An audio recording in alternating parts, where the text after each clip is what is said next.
Bueno, pues ya estamos de nuevo en tiempo de tertulia. Me acompaña aquí a mi vera Javier Venegas. ¿Qué tal, Javier? ¿Cómo estás? Muy entretenido. Buenos días, Manuel. Está movidita la actualidad, Sí, sí. Está movidita a nivel nacional y también a nivel internacional. Podríamos haber nacido en la época de la Gran Recesión, de la Segunda Guerra Mundial, pero hemos nacido en otra época que promete.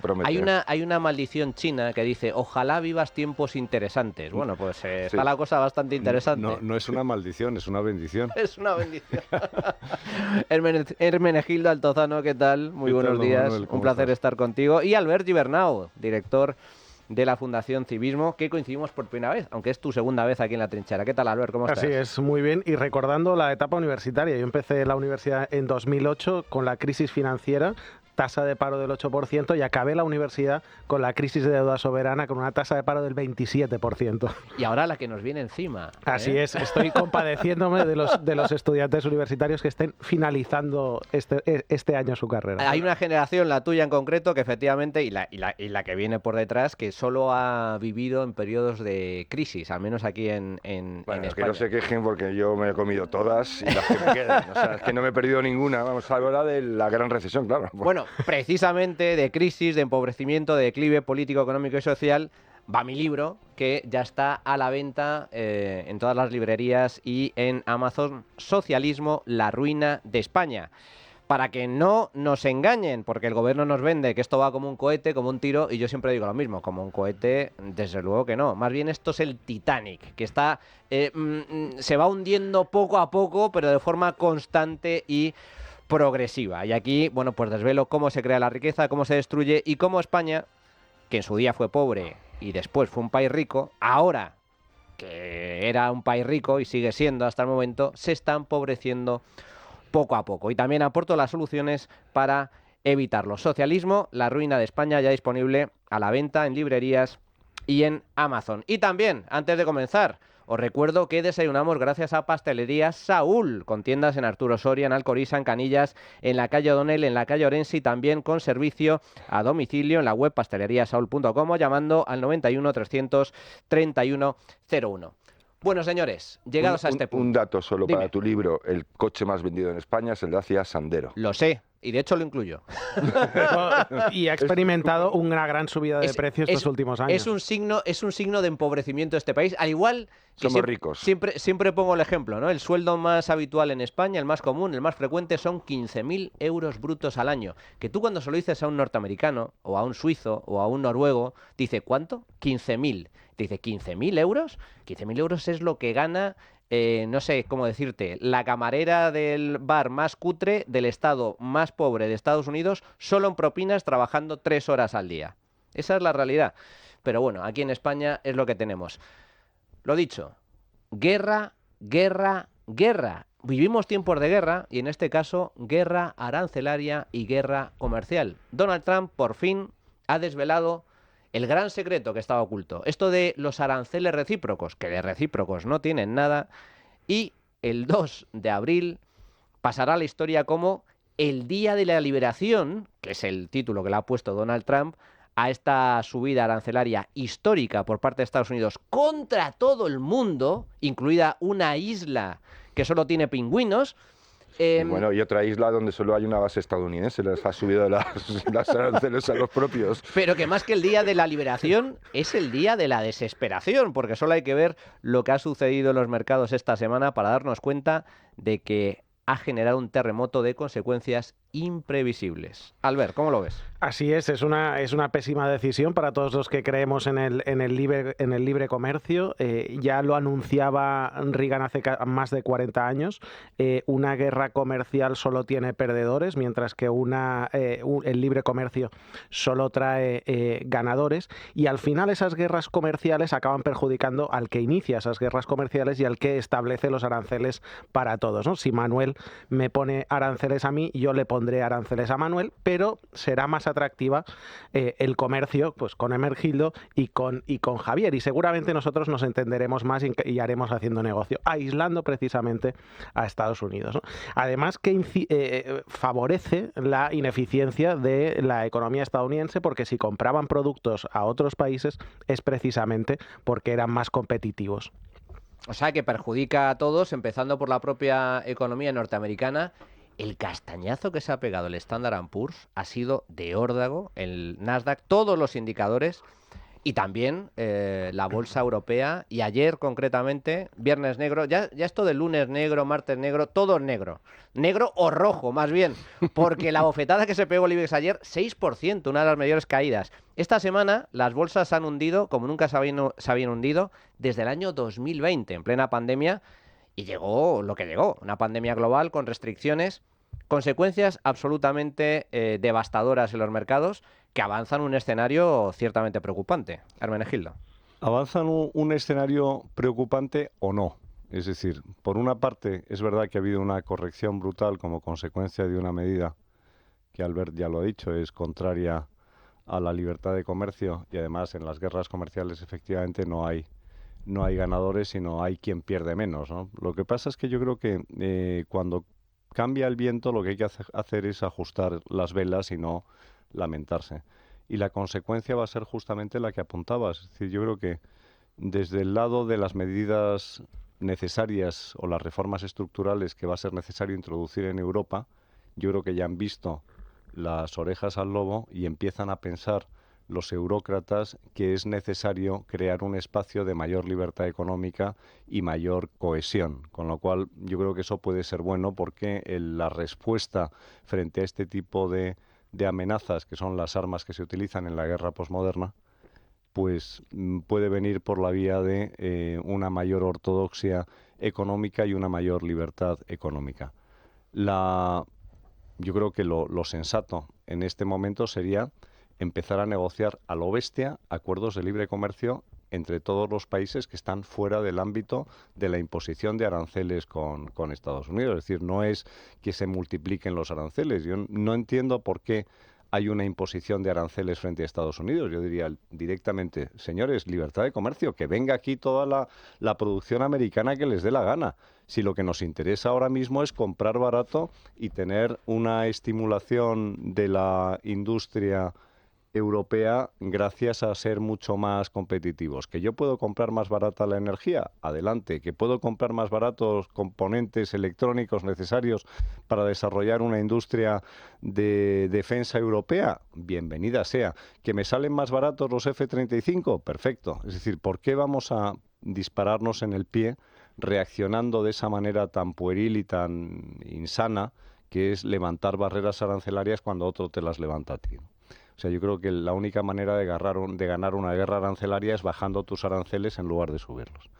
Luego, por otro lado, a mí me ha sorprendido el razonamiento de Trump que quiere doblarle el brazo a Jerome Powell a la Reserva Federal y conseguir una rebaja de los tipos. Es como si yo te digo, mira, Manuel, me voy a declarar en quiebra, es decir, voy a dilapidar mi fortuna y voy a empobrecerme porque gracias a ser pobre, cuando esté en una situación de concurso de acreedores, mis acreedores se van a sentar a negociar conmigo y van a decir, oye, te voy a rebajar con tal de cobrar algo. Es decir, ¿cómo es posible que una estrategia negociadora pase por el empobrecimiento? ¿Cómo es posible que una estrategia negociadora pase por debilitar la capitalización de empresas que son tus puntas de lanza en el desarrollo de innovación y en la creación de riqueza? Es decir, si tú descapitalizas en bolsa, o sea, lo que haces los mercados de valores es tomar dinero prestado. Es decir, cuando dices es que huye los capitales de los mercados de valores, sacan dinero de unas determinadas empresas y lo llevan, oye, o a fondos de tesorería. Lo están llevando a deuda pública. A deuda pública norteamericana. Pública. ¿Qué es lo que está buscando Trump? Dice, bueno, provocamos el plan un poco de Trump, que ya lo está desvelando claramente. Es pagar menos por la deuda. O sea, él tiene un problema. Dice, yo pagar tengo un menos por la deuda. Gigante.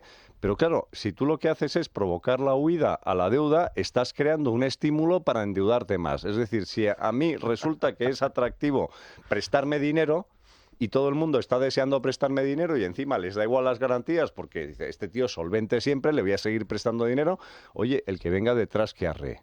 Con lo cual, yo de verdad... Fíjate que he leído el informe de las 41 páginas donde hace un razonamiento. No termino, debe ser que mis conocimientos de economía ya están cada vez en declive, pero no termino de entender el racional que hay detrás de esta estrategia. Esto que comentas es muy interesante. Yo además estoy totalmente de acuerdo contigo, Hermenegildo, cuando en la crisis financiera en España la prima de riesgo estaba, ¿os acordáis? La prima de riesgo por los 600 y pico. 600, Sí. 700. Yo decía, ¡qué bien! ¡Qué maravilla que la nos prima de vendió. riesgo esté disparada! ¿Por qué? Porque eso significa que prestarle a España sale enormemente caro y no hay mejor incentivo para evitar el endeudamiento de los políticos manirrotos que una deuda pública con tipos de interés disparatados, que es lo contrario que lo que está persiguiendo Donald Trump. Y Manuel, perdona un pequeñísimo inciso en lo que dices. La peor noticia que hubo en España fue que no nos interviniera. Que no nos rescataran. O sea, Claro. claro. Es decir, rescataron a Portugal, rescataron a Irlanda, rescataron a Grecia y resulta, fíjate en el GDP, en el Producto Interno Bruto per cápita que tiene Irlanda ahora mismo respecto del que tiene España. Que fue rescatada, efectivamente. La cuestión es, Trump en teoría tiene un plan, bueno, en teoría no, en teoría en la práctica ya lo ha anunciado claramente, de hecho ya lo avanzamos hace algún tiempo, que consiste en esto. Bueno, vamos a hundir la economía, que es un plan curioso, que no sé, lógica tiene, pero es una lógica un poco rara, porque dices, bueno, me voy a pegar un tiro y de esta forma a ver si sano. Bueno, un poco raro, Me pero... pego un tiro en el pie apuntándote a ti en el pecho. Pero para que nuestros oyentes lo entiendan, lo que persigue Donald Trump es lo siguiente. La deuda de Estados Unidos está absolutamente desbocada, más de 30 trillion, que en español, más de 30 billones de dólares estadounidenses. Se ha disparado, 120% del PIB. Billones en español. en España. Ellos lo escriben mal, nosotros lo escribimos bien. Exacto. Y los billones suyos son 1.000 millones y los billones nuestros son un millón de millones. ¿no? Entonces, Es que ellos están equivocados. la deuda está disparada. Entonces, encima, este año le vencen cerca de 9 billones de dólares que tienen que refinanciar. Y como el coste del pago de intereses es tan elevado, consume buena parte del presupuesto público estadounidense, del gobierno federal, dicen, hay que rebajar el coste de la deuda. Para rebajar el coste de la deuda, han decidido provocar una recesión para que también baje la inflación, para que bajen los tipos de interés, para que haya una huida desde la bolsa, desde la renta variable a la renta fija para refugiarse. Hay más demanda renta fija, de deuda, bajan los tipos de interés y esto pues abarata el coste de la deuda, ¿vale? Abarata el coste de la deuda, obliga a la Reserva Federal a reducir los tipos de interés, pero a costa de cargarse la economía norteamericana. Javier. Bueno, yo creo que decir que Trump tiene un plan es mucho decir. Es decir, bajo mi ignorancia, ¿no? Yo soy una persona muy ignorante, pero alcanzo a comprender algunas cosas y yo no entiendo cómo alguien, es decir, un gobernante puede considerar que hacer grande a su país o a su sociedad consiste en empobrecerla. Es decir, por mucho que te quites de encima la deuda que tiene tu propio Estado, que es una cuestión bastante distinta, ¿no? Yo, por otro lado, creo que hemos llegado a rizar el rizo, porque os acordáis de que últimamente estaba de moda por parte de los tecnócratas aquello de decir votas mal, ¿no? Trump está diciéndole a los estadounidenses que son muy buenos consumidores, son consumidores muy bien educados en valorar precios y calidades de productos, le está diciendo compráis mal, porque estáis comprando cosas que vienen fabricadas desde fuera, ¿no? Entonces, los norteamericanos, yo vi hace poco un reportaje muy interesante sobre una compañía que fabrica camiones europea que estaba haciendo un sondeo en el mercado norteamericano y llevaba un camión ahí que les permitía no homologarlo temporalmente solo para la exposición. Y es un camión, claro, que al lado de los Peterbilt y todos los que tienen allí, que es una cosa desfasadísima, ¿no? Es decir, claro, pues aquello es una especie de maravilla de la técnica y además encima mucho más seguro, consume menos, tiene más potencias. Y claro, y los norteamericanos, que podemos pensar que son muy nacionalistas como le gustaría a Trump, no lo son cuando se trata de trabajar y de tener lo que ellos consideran mejor. Entonces, ves como los camioneros norteamericanos tan chapaos, tan americanos, tan patriotas, se suben en el camión y usan el camión, empiezan a maravillarse con el camión. Y si pudiéramos traerlo, lo compraría, y dice, sin lugar a dudas. Pero... Es decir, ¿por qué? Es decir, tienen un sentido patriótico, es decir, quieren su sociedad, quieren a su país, pero son gente con los pies en el suelo. Entonces dicen, no, bueno, yo quiero a mi país, pero no va a venir ningún presidente aquí a decirme en qué camión tengo que ir, o cómo tengo que trabajar, o tengo que vestirme, o qué tengo que consumir. Eso estamos más acostumbrados a eso los europeos, ¿no? Que gracias a la socialdemocracia que dijo, bueno, no vamos a expropiar los bienes de producción porque sale ruinoso, pero vamos a controlar el capitalismo por el lado de la demanda, ¿no? Es decir, vamos a educar a los consumidores para que consuman bien, ¿no? Como buenos ciudadanos. Pero eso allí no funciona. Entonces, yo creo que Donald Trump no tiene un plan. Creo que tiene una idea, pero no tiene un plan, tiene una especie de alucinación, tiene un corrillo de gente muy alucinada alrededor, y yo nunca he visto una política de nadie, de ningún gobernante, salvo en lugares muy chungos, en los que consista en empobrecer a la gente para que el país vaya bien. Yo creo que sí tiene un plan y tiene una idea, pero hay ideas y planes que son tremendamente erróneos. ¿Sabes lo que ocurre? Que Donald Trump ahora mismo entra en la perfecta definición del populismo, que es soluciones simples para problemas complejos. Correcto. Entonces, ya lo has visto incluso en el cálculo de las tasas o los tipos arancelarios que ha aplicado. Es decir, ha hecho una especie de cuenta de la vieja ridícula. Es decir, me fijo en la balanza de pagos, cuánto importan, cuánto exportan, hago una operación aritmética de primero de educación general básica, tal cual. Una regla de 3, y entonces aplico unos aranceles sin ningún sentido, que además, fíjate, o sea, a mí quería, al hilo de lo que decía Javier, hablando de los camiones europeos, es que en el comercio está tan imbricado todo y está tan interrelacionado que ya no se puede hablar de nacionalidad. Los productos no tienen pasaporte, es decir, esa obsesión americana que la tienes además en cosas tan ridículas como las Export Administration Regulations, donde te decía, si usted incorpora más de un X% de elementos de origen de Estados Unidos, no se los puede mandar a Sudán. Entonces tenías que ir haciendo como una especie de ADN de los productos. Te llevaría al absurdo siguiente, es decir, tú vas a un McDonald's en la Plaza del Callao, en la Gran Vía, aquello no es un producto americano. Para nada. O sea, tiene toda la materia... americano tiene la marca, nada más. Bueno, tiene la marca que y ya ni siquiera. Ya ni siquiera. O sea, es que ni es siquiera global. Es una marca global. Tú, cuando dices, vamos a imponer aranceles a los Teslas, digo, pero si es que los Teslas se fabrican en Alemania, los que se venden en España. Entonces, ¿qué vas a hacer? ¿A imponer un arancel a ti? Es decir, hay una ignorancia, perdona Javier, hay una ignorancia tal sobre lo que significa el comercio internacional y sobre lo que significa el famoso made in, hecho en, fabricado en. Dice, oiga, es que lo puedo ensamblar. Pero Hermenegildo, permíteme, es que es abundando en Javi, esa idea Albert, que es muy interesante, un segundo solo. Es decir, es que vamos a ir más allá. Es decir, a mí me fascinó un libro de Nisbet que se llama Historia de la idea de progreso, ¿no? Y no en este libro, pero sí encardinaba con una idea muy estupenda para entenderlo, que la gente lo entienda. Es decir, el progreso empezó, por ejemplo, fabricando un cuchillo con una piedra, ¿no? El sílex, ¿no? Entonces, es una tecnología muy rudimentaria que cualquiera podía transmitir una a otra y no necesitabas ninguna aportación externa porque aprendías a coger la piedra y hacías, con una piedra, un material muy abundante, te hacías una herramienta que ya era un progreso. Pero claro, un ratón de ordenador. Es algo tan común casi como lo que era un cuchillo de sílex, ¿no? Un hacha de sílex. Un ratón de ordenador, cuando lo destripas y miras el ratón de ordenador, es decir, no cabe en la cabeza que eso pueda ser, por ejemplo, una cosa exclusiva de un país como Italia. Es decir, que el material con el que está hecho, la tecnología, los desarrollos, el software, la investigación y desarrollo, la aplicación, la distribución, es decir, es una cuestión, por más que a algunos les ponga los pelos de punta, global. Es que global. No hay Pero compartimentos. esto funciona por aportación, es una dependencia.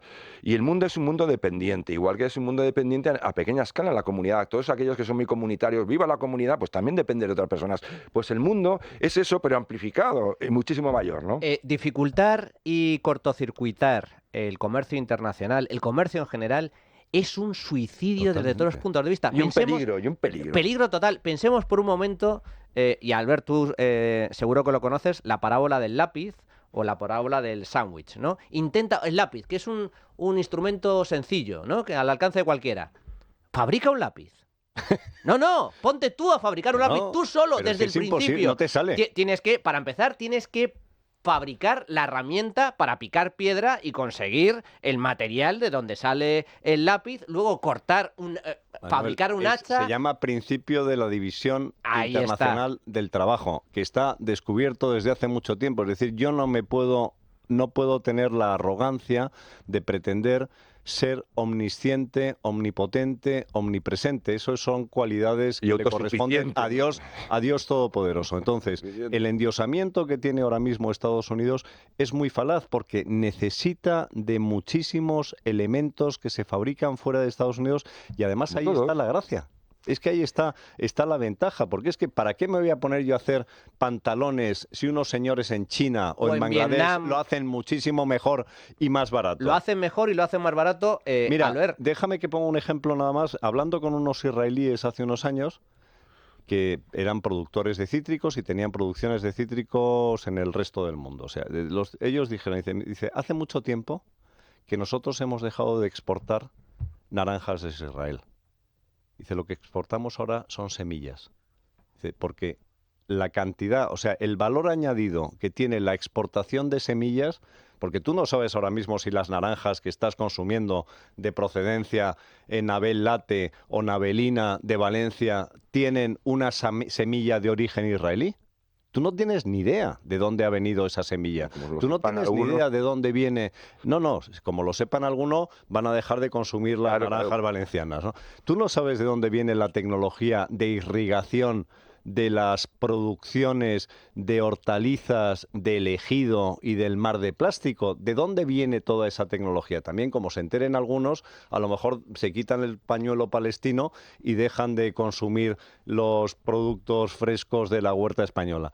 Es decir, es que no hay manera de tener una trazabilidad hasta el último kilómetro del origen de cualquier fabricación o prestación de servicios. Pero es imposible. Lo bueno es que el comercio beneficia a ambas partes. Yo vendo algo y gracias a esa venta produzco algo, lo vendo y gracias a eso... Pero Manuel, pero todo esto es muy racional, es muy racional. Un segundo. Y con eso que obtengo, compro también algo. En eso consiste el comercio. Hay países que se especializan, venden al exterior, exportan y con esas exportaciones importan otro tipo de productos, energías de las que carecen. En eso consiste el comercio y los aranceles, Albert, son un impuesto, en el caso de Trump, aplicado un impuesto inventado, porque lo de los aranceles recíprocos, simplemente para que nos hagamos una idea, Trump va a aplicar un arancel del 20% a los productos europeos. Los aranceles que aplica Europa a Estados Unidos, que eran una barbaridad desde mi punto de vista, eran más altos que los que aplicaba Estados Unidos a Europa, son del 3%. Es decir, el 3% frente al 20% de Trump. Esto, al final, va a perjudicar a los norteamericanos, pero para mí, la gran preocupación, puede desatar una guerra comercial, porque China acaba de anunciar que le va a aplicar aranceles del 34% a Estados Unidos. Así es, una guerra comercial, y a mí en algunas cuestiones las consecuencias de esta guerra comercial y de las políticas de Trump con el objetivo de un endeudamiento barato me recuerda a un déjà vu de lo que vivimos en Europa con el Banco Central Europeo durante la pandemia. Vivimos un momento en el que la prima de riesgo empezaba a escalar, empezaba a subir, el Banco Central Europeo empezó a actuar y la consecuencia ha sido una de las inflaciones más elevadas que hemos vivido estos años, ¿no? ¿Qué veremos en Estados Unidos? Pues un incremento de inflación muy elevado, ¿no? Y cuando se acabe esta guerra comercial, Estados Unidos será mucho menos competitivo, porque habrá sufrido un encarecimiento de sus productos que no van a volver hacia atrás. Con lo cual eso también puede perjudicar la posición dominante de Estados Unidos en los mercados mundiales. En 2008, el PIB estadounidense representaba alrededor del 23% del PIB mundial. Ahora representaba el 22%, ya se había reducido. En 2008 el PIB de los países emergentes representaba el 11%, ahora está en el 22%, ¿no? Y Europa es el que ha perdido más, estaba en el 24%, pasó al 20%. Europa, si lo hace bien, podría recuperar esa posición Te veo muy dominante. optimista, Albert. No, así es, pero al final no es un juego de suma ceros, es decir, el comercio que salga de un lugar va a ir a otro y al final eso genera una actividad económica, un dinamismo y una inercia que se estará perdiendo la actividad económica estadounidense. Y ayer ya lo anunciaba el representante de la Reserva Federal, anticipando una recesión y una caída de la actividad económica a la par que un incremento de precios. Con lo cual es una situación lamentable para los consumidores estadounidenses. Es que los aranceles, claro, cuando dice Estados Unidos, vamos a subir los aranceles, ¿por qué? Para proteger a nuestra industria. Para empezar, La industria norteamericana ha descendido, ha ido perdiendo peso en la economía y eso no es malo. No es malo que la industria pierda peso, porque ha ganado peso el sector servicios, claro. como en su día vivíamos en una sociedad agrícola y fue perdiendo peso el sector primario a favor del sector industrial. Pero eso es muy Ha perdido socialista. peso respecto a otras actividades. Sin embargo, si miramos, la industria americana llevaba unos cuantos años volviendo a recuperar, digamos, creciendo. Porque han crecido otros sectores mucho más, porque la economía iba bien. Pero bueno, yo lo que me gustaría decir es algo. Claro, estamos haciendo un análisis muy racional. ¿Y tú crees que Trump no responde a racionalidad alguna? Él tiene un planteamiento, y además por los que le rodean, especialmente por J. de Vance, que es un personaje que después de haber leído su libro y haberle visto en otras ocasiones, cuando le has visto en el gobierno, pues estás aterrorizado. Es decir, hay ideología, o una idea, una ideica, yo diría, es decir, una ideica. Entonces, nosotros hacemos un juicio racional. Y ellos tienen una visión política.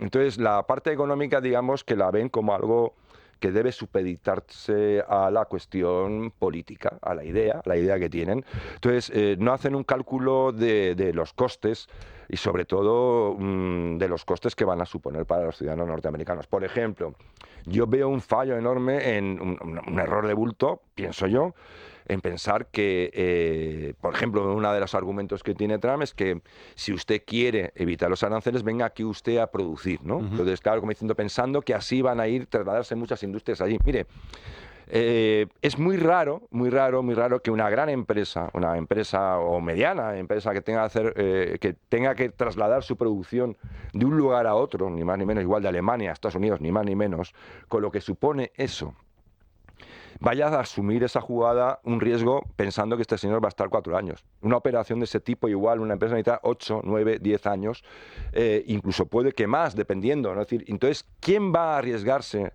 a con perdón, lo voy a decir así, porque yo es que ya se me han hinchado un poco, en fin. Aquí somos muy libres de hablar, ¿eh? Este majadero, ¿no? Este majadero con ínfulas de matón.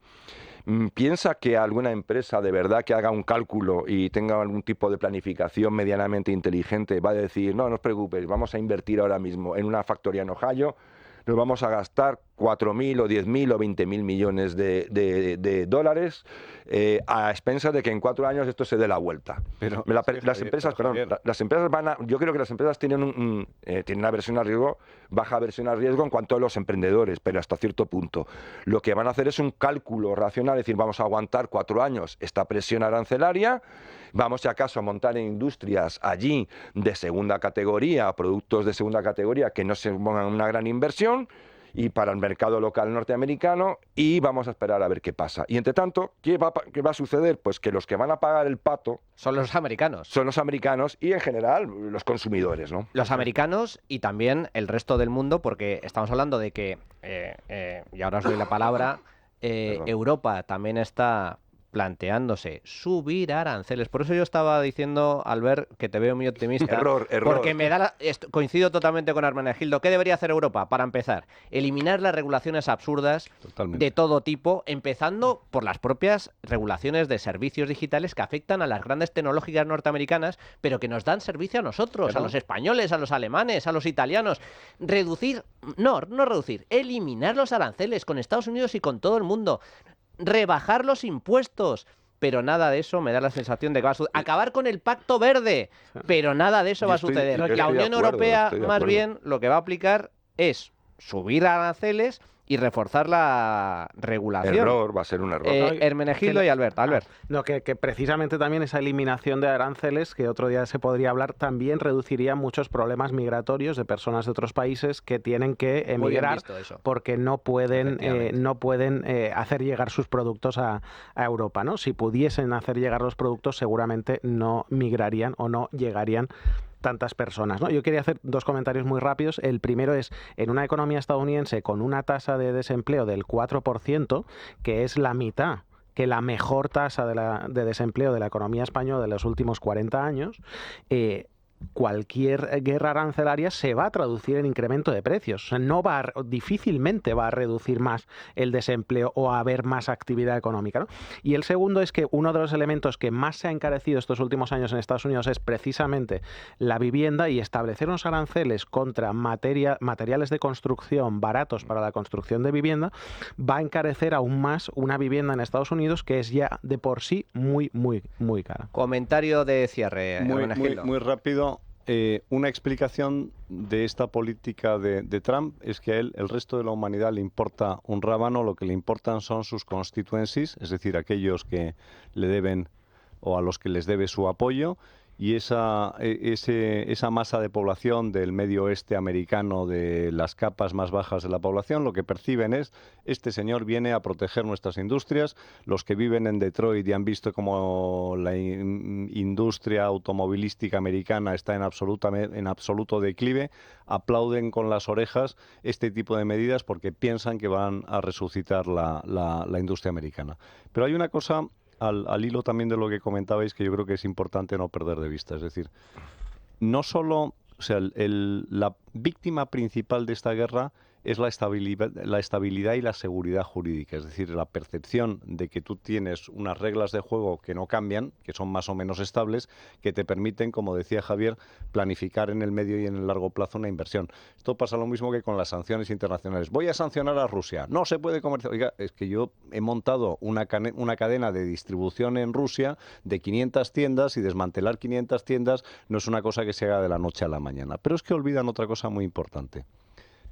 Cualquier industria americana, vamos a poner el ejemplo de Estados Unidos, el proceso productivo no ocurre dentro de Estados Unidos. Es que el proceso productivo final en Estados Unidos se nutre de contratos de suministro y sobre todo se nutre también de filiales de esa compañía americana en el exterior, que tienen forma de sociedades anónimas de la nacionalidad del país donde se encuentran, o Alemania o España o donde sea. Si yo tengo una compañía americana que produce componentes de automoción en el País Vasco y el titular del capital es una compañía americana que importa toda la producción a Estados Unidos, desde el punto de vista de Trump, esa compañía no es americana y está grabando aranceles para la propia producción americana. En fin, un auténtico suicidio, un auténtico disparate desde el punto de vista económico. Mañana seguiremos abordando esta cuestión arancelaria en profundidad, porque la cosa tiene enjundia y va a tener consecuencias muy, muy, muy, muy profundas y muy graves en caso de que finalmente se desate una guerra arancelaria. Pero llegados a este punto vamos a hacer una pequeña pausa y regresamos con esas disculpas con la boca pequeña de Montero sobre la presunción de inocencia. La ministra Montero, la ministra Mopongo. Bueno, pues ya estamos de vuelta en el tiempo de tertulia. Para todos aquellos que anden despistados, cuando hablo de la ministra Montero, ahora el apodo que hay que aplicarle es la ministra Mopongo. ¿Por qué? Pues escuchen ustedes mismos. Subida de pensiones, Mopongo. Transporte gratuito, Mopongo.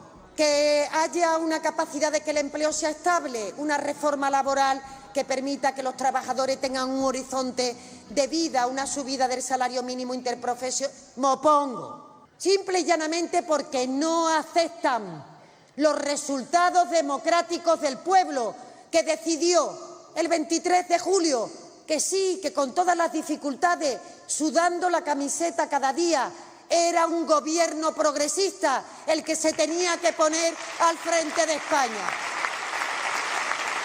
No lo asimilan. Bueno, yo lo que no asimilo es que tengamos como ministra y vicepresidenta, y además al frente de la cartera de Hacienda, que es una de las más importantes, a una ministra, a una señora que no sabe hablar. Porque Mopongo, hombre, será me opongo, no, es Mopongo. Pero bueno, al margen de la anécdota, lo trágico es que además esta mujer anula un principio esencial del Estado de Derecho, que es la presunción de inocencia. El Tribunal Superior de Justicia de Cataluña, lo comentamos la semana pasada, absolvió a Dani Alves por una condena de agresión sexual de 4 años y medio. ¿Por qué? Porque consideró que, a la vista de las pruebas y evidencias, la denunciante no era fiable. Y ante eso prima la presunción de inocencia. Pues bien, Montero respondió con que eso era una vergüenza, que la presunción de inocencia esté por delante del testimonio de las mujeres jóvenes. Se ha liado tal lío, tal despropósito, tal escándalo con estas declaraciones en donde la ministra Montero niega la presunción de inocencia, que como digo es un principio básico, que se ha visto obligada a pedir disculpas, sí, pero con la boca pequeña. Yo creo que si de la literalidad de la expresión que utilicé se puede concluir que yo he puesto en cuestión ni más ni menos que la presunción de inocencia, que es un pilar de nuestro Estado de Derecho, pues evidentemente la retiro y pido disculpas por esa expresión. Pero quiero ir al fondo del asunto, que me importa mucho más que la manera en que la expresé, a ver si la expreso ahora de una forma más clara que se pueda entender mejor. Primero, yo dije el día anterior, y así lo hacemos siempre, que se acatan las sentencias, que se respetan, pero que eso no quita que uno tenga su propia valoración sobre su contenido. Decir que primero este caso fue juzgado en un tribunal que declaró culpable a esta persona, es decir, que no estamos hablando en el vacío, estamos hablando de una cuestión concreta. Y desde mi punto de vista, la presunción de inocencia no puede ser incompatible con la credibilidad y con la fiabilidad del testimonio de las víctimas. O sea, que pide disculpas de aquella manera, pero en realidad viene a decir lo mismo que dijo el fin de semana, que la presunción de inocencia no puede ser incompatible con la credibilidad y fiabilidad de las denunciantes. Pues bien, eso es precisamente lo que pone en duda la sentencia del Tribunal Superior de Justicia de Cataluña. Dice que la denuncia de la mujer, de la joven, no es fiable. Mira, el principio de presunción de inocencia consiste en que uno es inocente mientras no se demuestra lo contrario. Es decir, hay una carga de la prueba frente a quien afirma la culpabilidad y hasta que no se demuestra la culpabilidad, uno es inocente.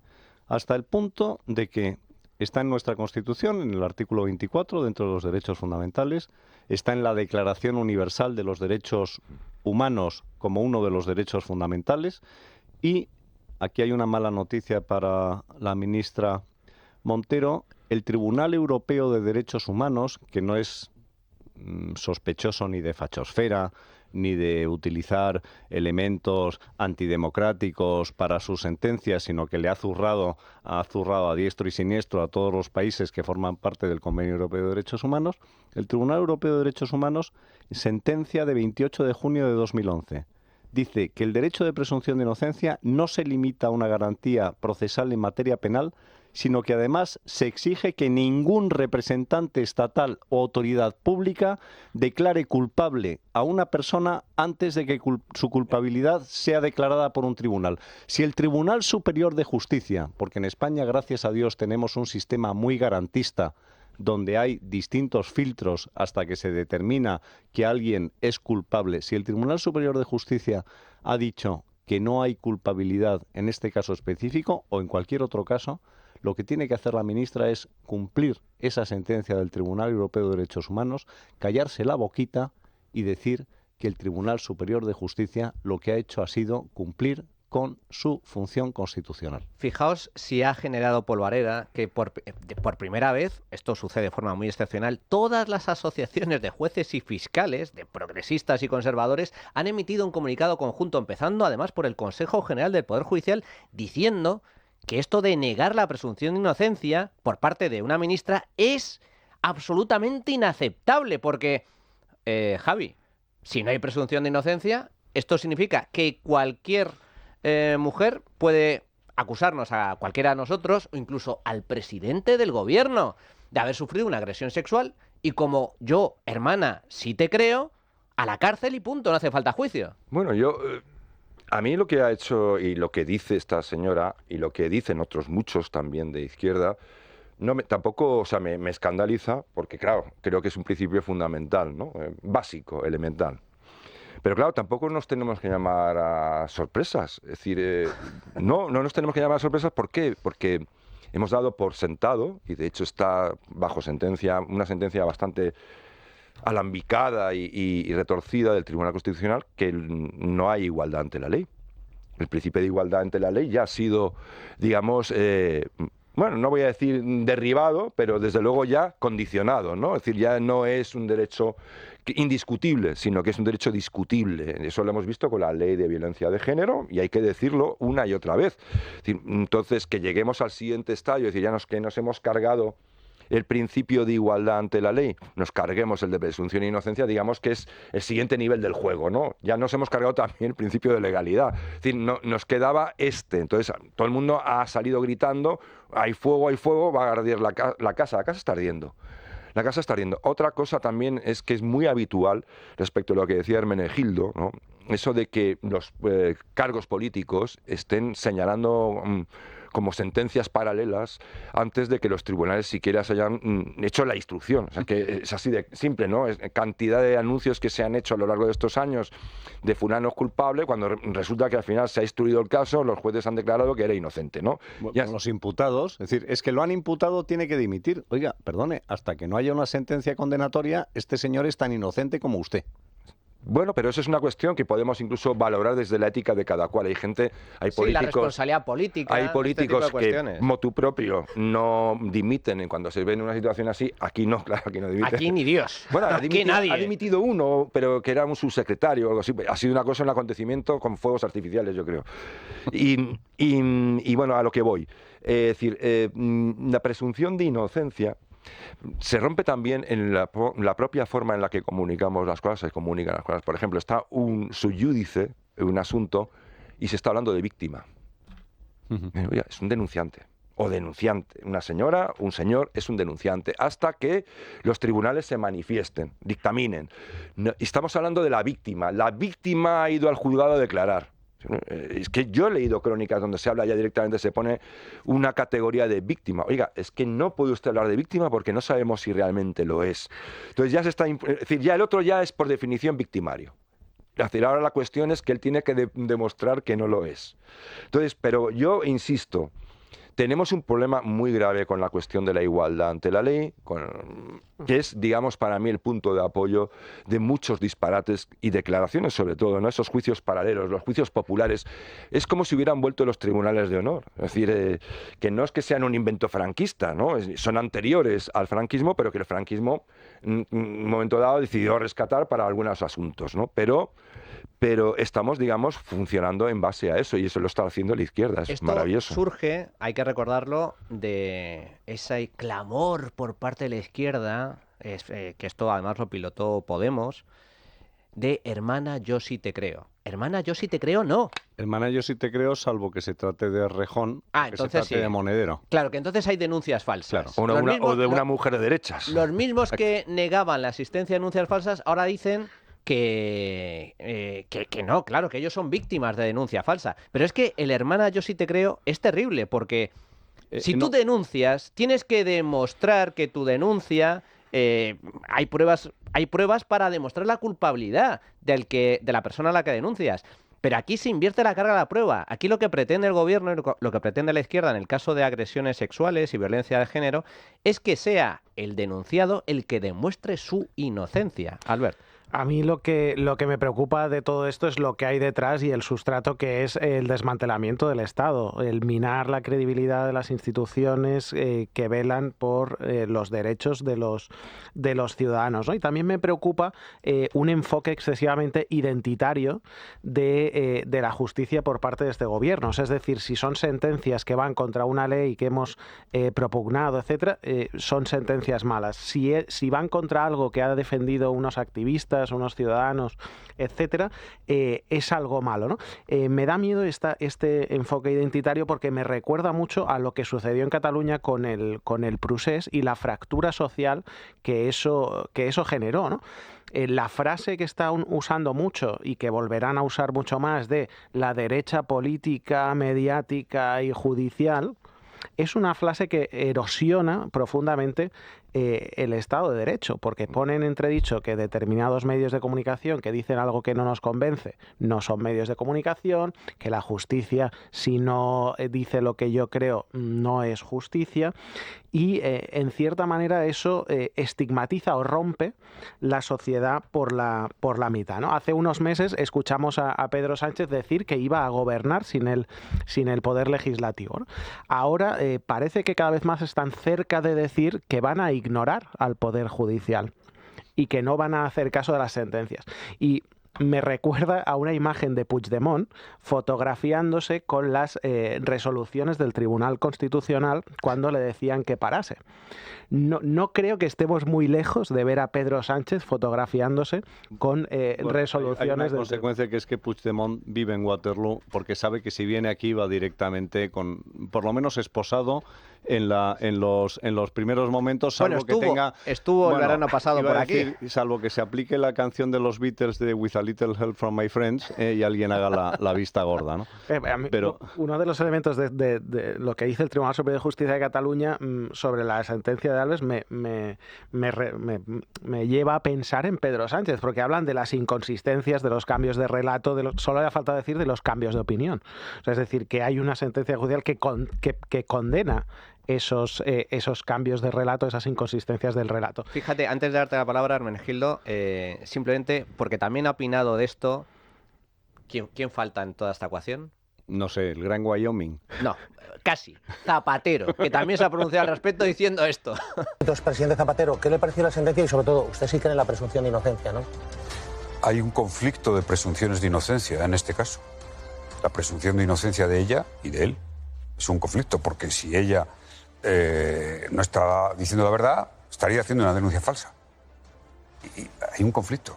Los dos merecen tener la presunción de inocencia. Hay un conflicto, Hermenegildo. Claro, menudo jurista, es un genio, es brutal. Reconocido prestigio, lo veo sustituyendo a Conde Pumpido, vamos, en la próxima renovación del TC, no, del Tribunal Constitucional. Fíjate, lo peor, o sea, si te das cuenta, es tan importante como principio fundamental el de la presunción de inocencia, que todas las reformas legislativas, es decir, la ley de violencia de género, lo que hacen es atacar ese principio, porque saben perfectamente que él va a llevar, y aparte es una ley que, pretendiendo consagrar la igualdad, lo que hace es reforzar la desigualdad, porque está diciéndole a las mujeres, ustedes son una parte débil para las que hay que quebrar el principio fundamental de la presunción de inocencia.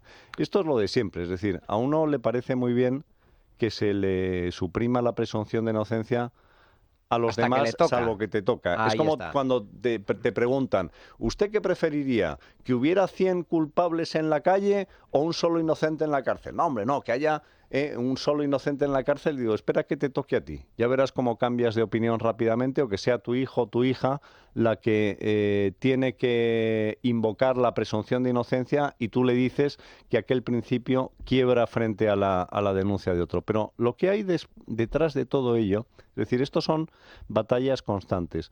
Lo que hay detrás de todo ello es debilitar el poder judicial y convertir el derecho en el aparato decorativo del poder. ¿Quién es el inocente? Aquel que yo digo que es inocente. Exacto. ¿Quién es culpable? Aquel que yo digo que es culpable. Esto es el artículo 58 del Código Penal soviético, que son los enemigos del Estado. Los buenos españoles, los malos españoles. ¿Quiénes son los que merecen la cárcel? Aquellos a los que yo le aplico el equivalente al artículo 58 del Código Penal soviético, que es la extensión de certificados de buena o mala ciudadanía según la adscripción política. Los enemigos del pueblo, esto de negar la presunción de inocencia, efectivamente es lo que sucede en los regímenes dictatoriales, donde no hay poder judicial independiente. No, para nada. La justicia es un apéndice del poder ejecutivo, del tirano y del dictador de turno. Él le dice, tú eres enemigo del pueblo, ¿a que sí? Y el a que sí es torturándote para que efectivamente firmes, soy enemigo del pueblo, condéname a lo que haga falta. Esto es terrible, estamos en esa situación. Sí, así es. A mí me preocupa mucho, ahora estamos hablando de Dani Alves porque es un personaje público, lo conocemos todos, hemos seguido el caso, pero seguramente habrá muchos Dani Alves que no han tenido la posibilidad de presentar un recurso, de poder pagarse los abogados que se habrá podido pagar el señor Alves, y que seguramente ahora estarán sufriendo una condena injusta o una condena que no ha sido suficientemente probada y está ahí única y exclusivamente porque es hombre y no tiene derecho a la presunción de inocencia, ¿no? Con lo cual es algo muy, muy grave y que creo que afecta a muchas más personas anónimas que le habrá pasado lo mismo que Dani Alves, pero no tendrían los recursos económicos que Dani Alves, con lo cual es un hecho sumamente injusto. A mí me consta, porque tengo buenos amigos penalistas, que me dicen precisamente eso, que conocen a clientes suyos y de otros abogados que están cumpliendo condena de prisión en la cárcel por una denuncia falsa por parte de una pareja o expareja de agresión sexual o de violencia de género, sin que existan pruebas suficientes para que realmente esa condena sea justa. ¿Por qué? Porque la hermana Yo sí te creo, y esto lo dice la jurisprudencia del Tribunal Supremo, la declaración de una denunciante vale como prueba, siempre y cuando se den una serie de requisitos. Se tiene que comprobar la credibilidad objetiva, subjetiva y la persistencia. Y desde la hermana Yo sí te creo, algunos jueces, algunos tribunales, por miedo precisamente a la presión popular, social, feministoide, digamos que empiezan a hacer excepciones y decir, bueno, aquí no coincide el relato, pero esta parte sí, por lo tanto me voy a basar en la parte que sí coincide, dividiendo, troceando el relato de la víctima, o de la denunciante en este caso, perdón, para condenar. Que eso es justo lo que revisa ahora el Tribunal Superior de Justicia de Cataluña y dice, no, esto no se puede trocear. Aquí no se cumplen los requisitos básicos, mínimos, para considerar que la denuncia no solo es creíble, sino que además es fiable. Y la fiabilidad en justicia es fundamental porque se tiene que corroborar esa declaración. Pues bien, aquí se ha vulnerado y ahora vamos un paso más allá, que es el ataque por parte del gobierno a este tipo de resoluciones judiciales. Es ciertamente preocupante. Javi, un pequeño comentario. No, es que es muy importante, ¿no? Es decir, estamos viendo, esto es una conducta general ya casi, ¿no? Diría, esta intentar deslegitimar el Estado de Derecho, los principios fundamentales, la división de los poderes. Entonces yo leía un libro de Nisbet que era muy interesante y decía, claro, que la gente piensa que, claro, cuando empiezan a cargarse todas las instituciones, todas las reglas fundamentales, las cosas comúnmente aceptadas, viene el caos. ¿No? Entonces va a venir el caos. Entonces él llegaba a la conclusión, decía, no, perdonad, esto va a ser mucho peor. Cuando todo eso cae y llega al caos, no llega al caos, lo que llega es el auge irresistible del poder. ¿Por qué? Porque el poder necesita el caos para poder ser arbitrario. Entonces lo que buscan, no solo la izquierda, sino en este caso yo creo que Donald Trump o este tipo de personajes, es la arbitrariedad del poder. Escoge tu lawfare, se llama el juego, ¿no? Entonces todos van contra ese tipo de contrapesos, porque, claro, son obstáculos para que hagan lo que les sale de los menudillos, entonces, directamente. Entonces, esto hay que tenerlo claro. Y esto hay que explicarlo a los niños, a los jóvenes, a las personas que se niegan a entenderlo. Es decir, el infantilismo que hay y que promociona este tipo de pensamiento infantil y mágico, hay que acabar con él porque es peligrosísimo. Pues vamos a hacer una pequeña pausa llegados a este punto y vamos a tratar a continuación el nuevo frente por parte del poder político contra precisamente la formación, la educación, las universidades privadas. Nuevo objetivo a batir por parte del gobierno de Pedro Sánchez. A continuación. Bueno, pues ya estamos de vuelta en tiempo de tertulia, señores. Nuevo frente abierto por parte del gobierno. Ahora se quiere cargar las universidades privadas. No solo quiere prohibir la apertura de nuevas universidades privadas, sino que incluso amenaza con cerrar muchas de las que abrieron en los últimos años. El gobierno ha iniciado la tramitación de una modificación, la modificación de un decreto que se aprobó en el año 2021 sobre las condiciones que se requieren para abrir y mantener universidades en España. Y lo han hecho con un argumento. Para empezar, la ministra Montero, la ministra Mopongo, una vez más dice que esto de las universidades privadas es una amenaza. Atención. La universidad privada es la principal amenaza que tiene la clase trabajadora para dar un horizonte de esperanza en esa familia que solo a través del esfuerzo, a través del conocimiento, de la capacitación, van a subir escaños. No podemos permitir que alguien se compre el título y la formación compitiendo con el hijo del trabajador que no puede comprarse un título y tiene que tener una beca. Hermenegildo. Mira, o sea, es claro, es que quien no ha tenido que competir en la vida para tener un trabajo, sino que ha estado en su política toda la vida viviendo del esfuerzo de los demás por la vía de los impuestos, no sabe lo que es el mercado laboral. Entonces, es que daría igual si se compraran los títulos. Si tú vas a acceder a la función pública, tendrás que superar una oposición. Tú no presentas un título y dices, ya con esto basta. Si tú quieres acceder a un trabajo en la empresa privada, tendrás que superar un proceso de selección. Y entonces te harán una entrevista y un periodo de prueba, y entonces verán si vales o no vales. Y da igual, es decir, el que vale, da igual que haya estudiado en una universidad A, B, C o D, porque si es bueno va a encontrar un puesto de trabajo. Y esto es un principio de mérito. Mira, mientras hablaba Montero, me estaba acordando de uno de mis hijos, ha estudiado en una universidad privada. El mejor alumno de su promoción es un chico hijo de padres trabajadores. Cuando lo admitieron en Wharton, le dijeron, oye, tus padres estarán encantados. Y dijo, mis padres no tienen ni idea de lo que es Wharton. Y luego resulta que cuando lo han aceptado en JP Morgan, en Nueva York, para trabajar, eso sí que es un ascensor social. Hombre, y tanto. Y no la estupidez que dice esta ministra, porque no tiene ni idea de lo que es la realidad del mercado laboral, la realidad de las aspiraciones de los jóvenes.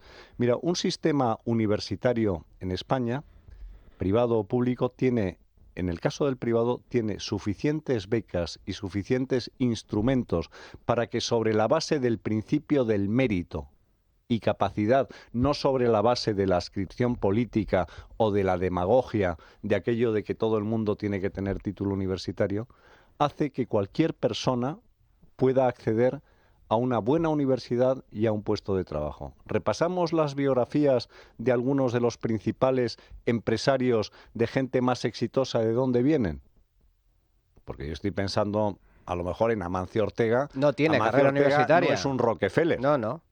Y no pertenece a una élite, ni a una dinastía, ni a una oligarquía. Empezó con una pequeña tienda. Juan Roch.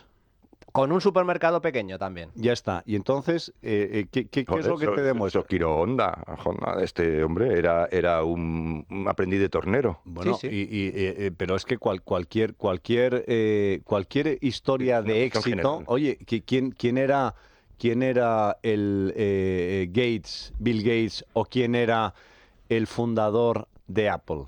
¿Cómo surgió Apple? En un garaje de Cosentino, California. Hoy le meterían en la cárcel por hacer eso. Bueno, probablemente no. Si estuviera en España hoy todavía estaría en el garaje tratando de salir. De poder salir del garaje. Digo en la propia California.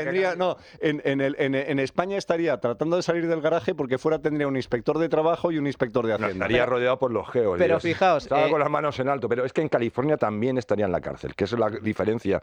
Dice, por eso cuando ponen el ejemplo de California como el fracaso del modelo capitalista, digo, oiga, California es el estado más socialista que puede usted encontrar en Estados Unidos, o de los más socialistas. Total, en todo caso, fijaos, el gobierno se escuda en el tema de calidad, que lo comentaba anteriormente en el editorial, es la excusa, es el argumento falso, la mentira, para intentar justificar un atropello a la libertad educativa. Porque lo que pretende el gobierno con esto es ni más ni menos que impedir la apertura de nuevas universidades privadas. Si hubiera que hablar de calidad, hay que centrarse, como bien comentabas tú, Hermenegildo, en la carrera laboral. Pues resulta que los estudiantes de las privadas, estudiando lo mismo que las públicas, que los estudiantes de las públicas tienen mejor colocación en el mercado laboral y cobran sueldos más altos, estudiando lo mismo. Por lo tanto, si tenemos que hablar de calidad, la universidad privada le gana de calle a la universidad pública. No es una cuestión de calidad, es una cuestión de competencia. Totalmente. La universidad pública quiere quitarse de encima la competencia de la privada. ¿Por qué?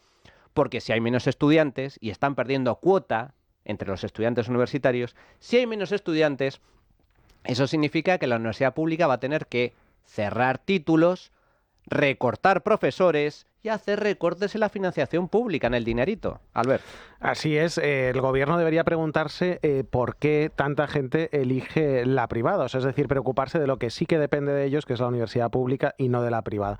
Porque si nosotros vamos al supermercado, Manuel, y vemos 2 yogures, uno que vale 10 euros y uno que vale 1, probablemente todo el mundo elegirá el de 1. Si vemos que hay una transición donde muchas personas jóvenes deciden estudiar en universidades privadas y optar por ese yogur de 10 euros, será porque ese yogur de 10 euros realmente lo vale. Les compensa. Claro.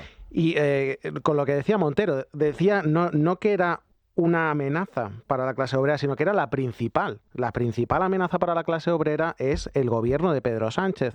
Es la inflación que ha vivido la sociedad española estos años, es que el 25% de los nuevos contratos indefinidos del año pasado, del mes pasado, firmaron el mismo mes 2 contratos indefinidos, con lo cual, oye, la palabra indefinido ya no significa nada en nuestro país.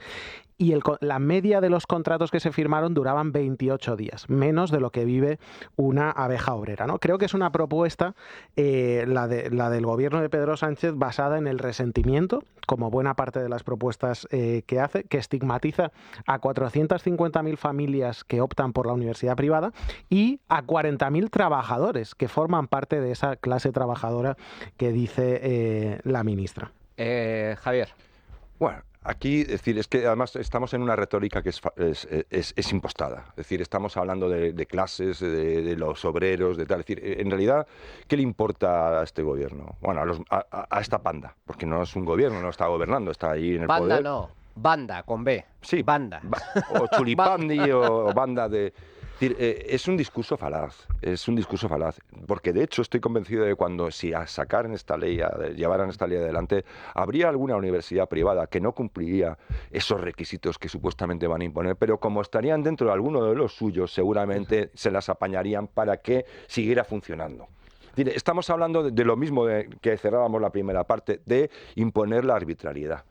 La arbitrariedad, tú no puedes permitir que abra una universidad o un negocio, es decir, porque cumple las leyes vigentes y de repente te lo replanteas y dices, bueno, pues ahora te cambio las reglas del juego y ahora tienes que cerrar.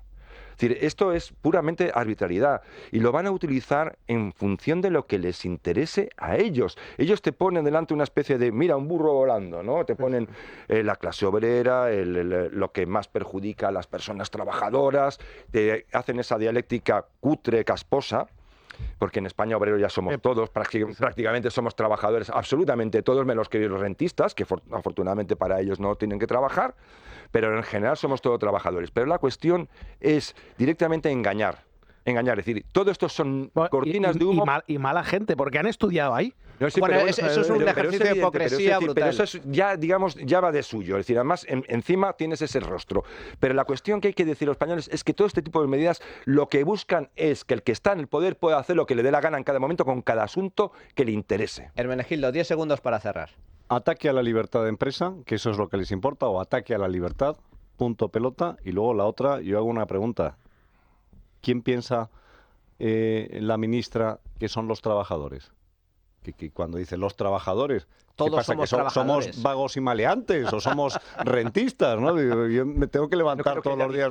Si está en el entorno que está, rara vez habrá visto alguno. No, pero por eso te digo, que es ¿qué piensa que son los trabajadores? ¿Es que el resto, los que pagan impuestos, no son trabajadores o qué? Y sobre todo, importante también, esto ataca desde luego la iniciativa privada, ataca a un principio esencial de la Constitución, que es la libertad de empresa y la libertad educativa. Para abrir centros educativos, la libertad educativa y la libertad de elección, que los españoles puedan elegir libremente centro universitario, público o privado. Y otra mala noticia, con las libertades comunitarias, a ver cómo pueden hacer que una universidad extranjera tenga un establecimiento en España. Terrible, absolutamente terrible. Bueno, Adrián, cuéntanos, ¿cuál ha sido el resultado de la tuitencuesta? Pues hoy preguntábamos en nuestra cuenta @trincherallamas qué opinan de la subida de aranceles de Donald Trump, y nuestras opciones eran bien porque protege la industria, bien porque servirá para negociar, o un desastre porque causará una recesión. Pues el 52% cree que es un desastre y causará recesión, pero también un 38% que cree que servirá para negociar en el futuro. Y también nos han dejado los oyentes sus opiniones.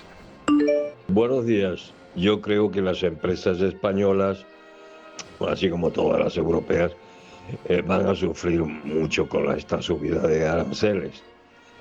Aquí en este país, pues ya con los impuestos tremendas subidas de impuestos y la burocracia, pues ahora, además de todo esto, los aranceles van a acabar por ponerle un nuevo hándicap al proceso económico. Gracias. Buenos días. Lo de los aranceles, eso pues no deja de ser un atropello al mercado libre y a todo esto. Y a más impuestos, pero tampoco difiere mucho del 21% de IVA que estamos pagando aquí. Eso es un atraco. Lo que ha hecho Donald Trump ha sido provocar no un jueves y viernes negro, un jueves y viernes rojo, por ideología y números en las bolsas. Respecto a los aranceles de Trump, ya me gustaría que España tuviera el mismo comportamiento de defensa de sus productos respecto a lo que nos mandan desde Marruecos. Y para Sánchez, desde luego, va a suponer una especie de paraguas salvador, donde teóricamente va a dar una ayuda de no sé cuántos miles de millones que se traducirá en nada porque no tienen nada programado. Bueno, pues hasta aquí la tertulia. Javier Venegas, un auténtico placer volver a contar contigo. El placer es solo mío. Hermenegildo Altozano, muchas gracias. Muchas gracias, don Manuel. Y Albert Gibernau, muchísimas gracias por estar con Manuel. nosotros. Y nosotros continuamos porque ahora viene precisamente la trastienda, donde analizamos las principales noticias económicas de la semana, y después la sección con Úbeda, con un libro y con un autor. A continuación. La trinchera de Llamas, con Manuel Llamas.